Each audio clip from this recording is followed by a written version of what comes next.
evolutionary biology textbooks. Evolutionary biology just doesn't deal with it. I want to be a millionaire. Mr. Almir proposed $250,000. I heard that it's been going higher and higher. Apparently, the amount of money you're giving. Well, he gives this to whoever proves beyond reasonable doubt, of course, to his satisfaction, that evolution is the cause of the existence of highly ordered universes, which I said evolution is nothing to say about the order of the universe. The variety of life forms on Earth, that is evolution. And the fact that man is the most advanced of such life forms, I don't even know what most advanced life form actually means. There are plenty of animals that do much better on this planet than we do, so I don't understand what that word means. But anyway, I did give my evidence on all those counts to Mr. Alvin. The last time we met in Atlanta 2 months ago, I don't even receive a reply. I don't have the money.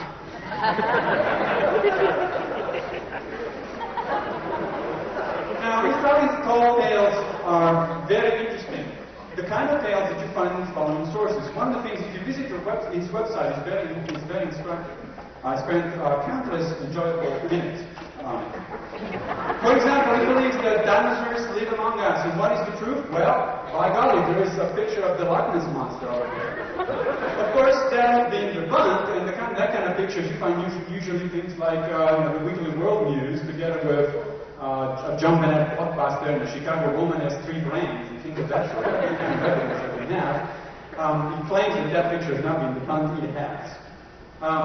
He also believes that evolution has been shown to be false, because there was a link to his from your website that this kind of source, this would really be a form of evolutionary biologist. This is supposed to be a dinosaur skeleton, dinosaur skull, directly eating a human being. Now, if you're about paleontologists, you smell another rot right there. And sure enough, that was actually an April Fool. It was a hoax put up by the News for Mexican Science and Reason. And they did say that was an April Fool, of course, after April first. This novel is not even on the mainstream of the creationist establishment. He mentioned Dr. Duane Gish, which I had the pleasure of debating several times, from the Institute for Creation Research. Well, Dr. Gish disagrees with several things that Mr. Alvin believes in. For example, Mr. Alvin believes that this is a real thing. This is the Palatsi River in Texas, so-called human tracks, which are found right next to dinosaurs. And again, one of those proofs that dinosaurs existed at the same time as humans. Too bad that being debunked, they're actually dinosaur tracks. And not even the Institute for Creation Research believes this thing anymore. Mr. Alvin does, at least the last time I checked his website. I would maintain that his predictions are pretty bogus. He had on his website, he's not there anymore now, that the New World Order will implement the World Domination Plan by May 5, 2000. The world's population will be reduced then to 500 million people. Well, it hasn't happened yet. So what kind of are we using now? Certainly not the regular one, because we still haven't seen a New World Order, and the world population, unfortunately, is up to 6 billion. Now, there's a series of other preposterous statements. I'm just going to list them because it's really difficult to disprove them, and they don't require to disprove.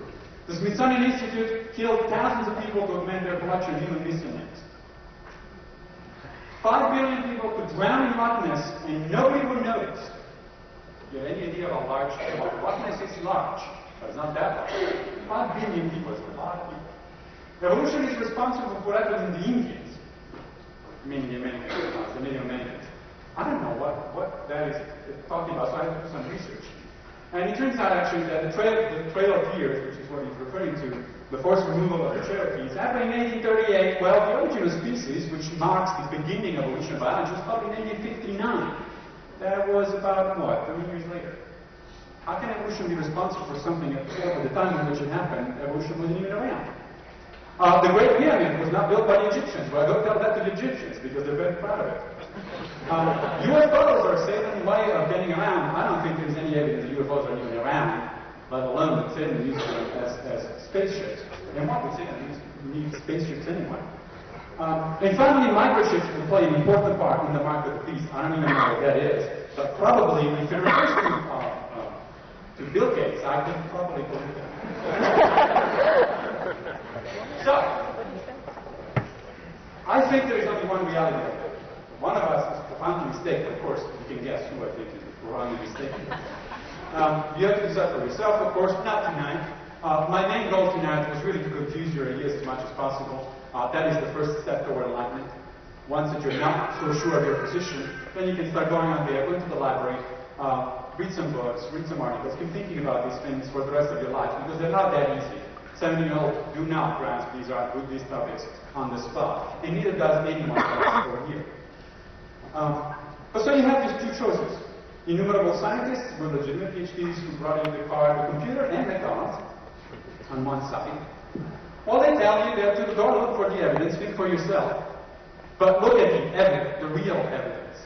Go to a paleontological museum, go and look at, go to the zoo even.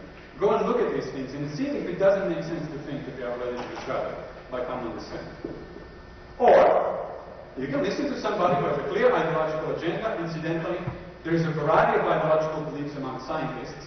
You can find anything from Christians and Muslims, Buddhists, atheists, agnostics, and all of that. So there's no ideological bias, which means that science is not a religion, no matter what Mr. Allen would like it to be. On the other hand, there is a clear bias on the other side. Essentially, every single creationist that I know not only belongs to a particular religion, but it belongs to a particular subset of that religion. That seems to be a bias. And those are based on tall tales, and there's a very large price to pay for distortion or ignorance, and that price we're going to pay as a society every single day. The reason we teach evolution in public school is because it's good science. It is not perfect science, it is not the ultimate word on science, and as soon as we will know better, we will teach better. That's what happened in the past. But the alternative in terms of creation is not only is bad science, it's just not science at all. Thanks very much.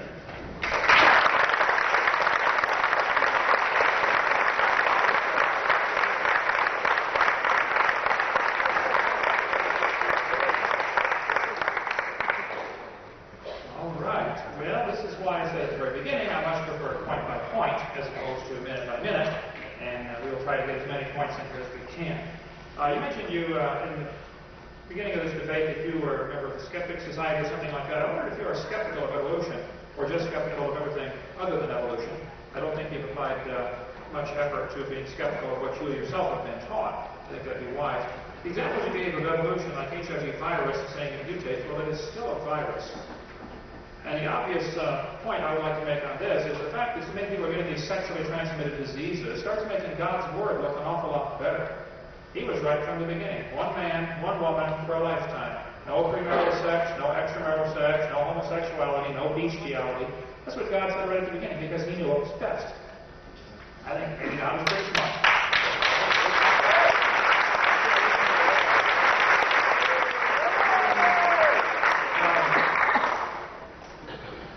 There's several things for the sake of time I want to not get into now. Somebody can just call Q&A, it'll take forever. You said the burden of proof is on the creationist. That's a fascinating trick that people use all the time. Burden of proof is interesting. They will say, we must prove our point in order to get it taught in the schools. Let me show you how this works. Suppose I said, watermelons are blue on the inside until you cut the skin. You must prove I'm wrong. How would you do that? I shifted the burden of proof to you. Evolutionists think of it like this. We know evolution is a fact, and you must prove it's not correct. That's putting the burden of proof on us. No, he can spend his tax dollars, he can spend his money any way he wants. I don't care what he believes. I don't care how he spends his money. But he wants to spend your money and my money to teach his religion in this school. And that's what's going on, and that's what everybody objects to. You mentioned about all the scientist schools. 61% of the population believes the Earth is less than 10,000 years old and God made it. How many of you here tonight believe God made the world?